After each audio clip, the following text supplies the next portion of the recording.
We have no money to spend on such foolishness. Right. We have enough money for a little thing like that. It's one of the things you do in Atlantic City. Oh, we have we? I'm surprised my children have shoes to walk around in, let alone ride on one of those wheelie Watsits. We're on vacation, aren't we? We're gonna ride to some treats, I guess. Maggie, I swear, someday you're going to drive me crazy. Fine, go ahead. I'll just sit here and laugh at you. You can put my money right in my hand. There's a rainy day coming. I can feel it in my bones. There's a rainy day ahead of us.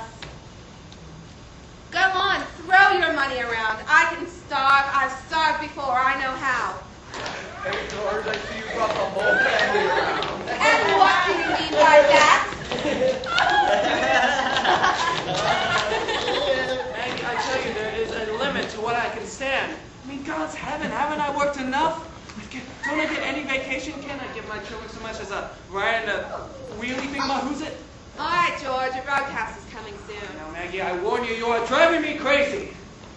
You know, a man can stand a family only just so long. George Ashbrook, how can you say such a thing? You have the greatest family in the whole world.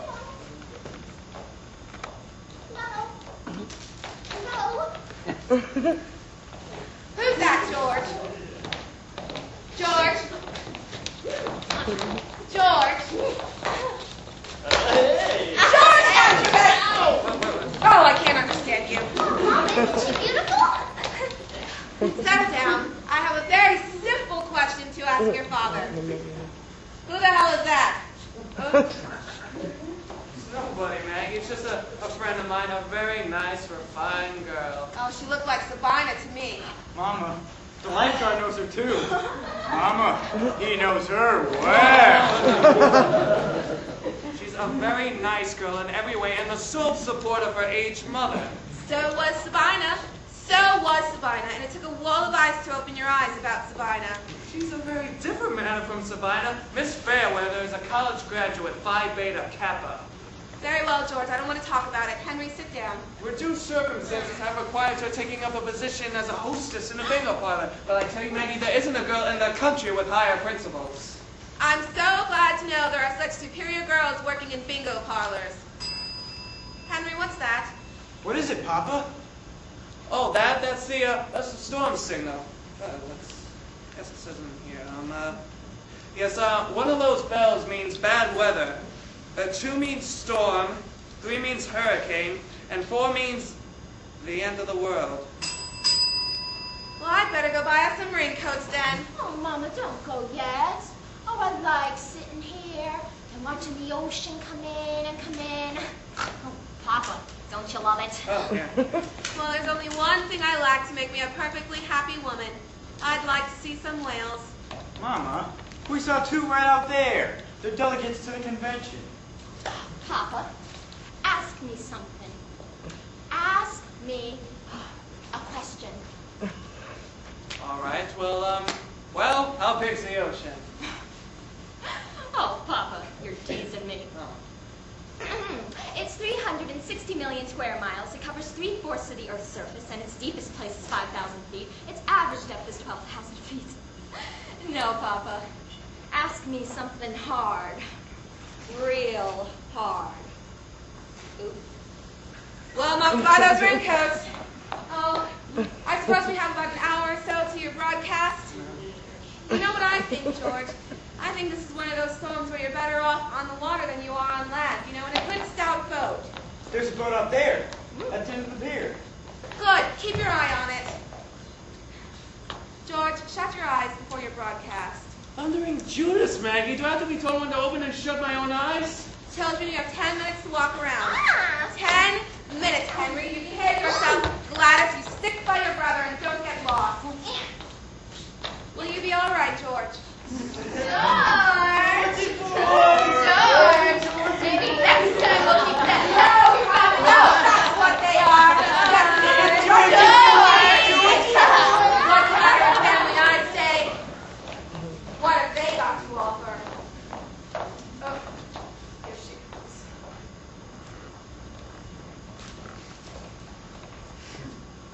What's he doing? Oh, he's ready for you, dear. Bite your lips. Go on over.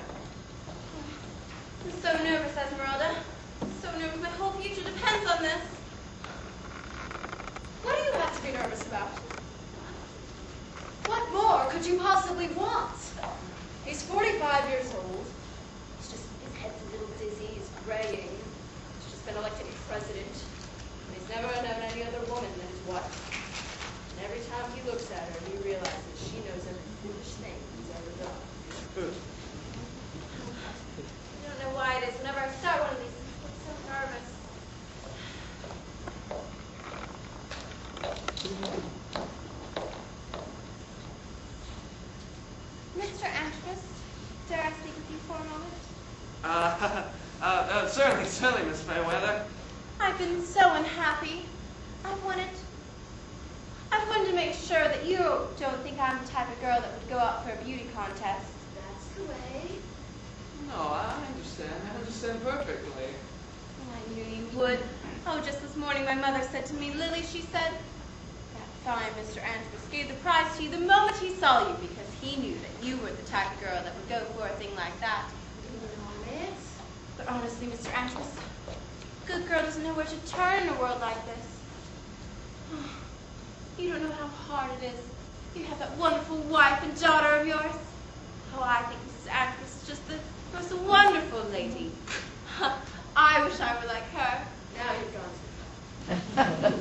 There, Miss Fairweather, there's room for all kinds of people in the world. Oh, how generous, how gracious of you, Mr. Andrews. Do you have a moment to spare? I'm afraid I might look a little conspicuous. Would you mind lying down in my beach cabana? Why, certainly, for a moment, just for a moment, of course. There's a nice, comfortable deck down there. You can lie down because you do look tired. Just this morning, my mother said to me, Lily, she said, I hope that Mr. Andrews is getting good rest. He's getting deep lines in his strong face. Is it true, Mr. Andrews? Do you work too hard? Baby. Oh, now you come lie down, my bed, and I shan't say a word, not a word. I'll just sit there privileged. That's what I am. Miss Fairweather, you'll spoil me. Just a moment, there's something I want to say to the audience. Ladies and gentlemen, we're not going to play this scene tonight. It's just a short scene. I'll tell you what goes on and we'll skip it. So in this scene, I convinced Mr. Andrews to leave his wife, get a divorce in Reno, and marry me. That's all. Jessica, what are you doing? I told the audience all they need to know. We can move on. So we'll do just what I said. Where you go? Where'd he go? He insists on me playing the scene. I'm sorry, but I can't and I won't. I don't think it occurred to the audience that some women might have gone through a thing like that. Why can't you play the scene?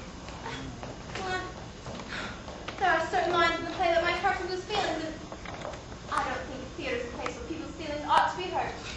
Jessica, pack up your things and go home. I saw Paul your understudy. I sent my understudy out for brownies for all of us.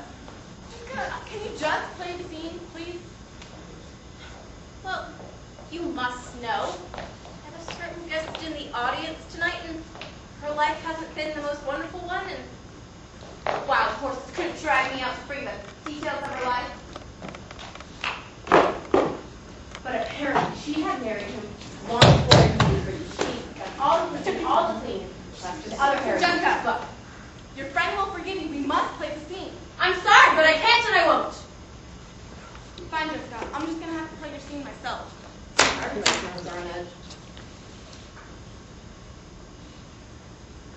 Oh, no, we're skipping this scene. Thanks. I knew you'd understand. Oh. So we'll just do what I say. So Mr. Andrews decides to leave his wife, marry me, and then you say, won't be all hard. I can't get into it as easy as all that. Oh. Now I say, my wife is a very obstinate woman, and then you say, shut up. Miss Fairweather, I mean Lily, it won't be easy to lay all this before my wife. It'll hurt her feelings a little. Listen, George, other people haven't got feelings.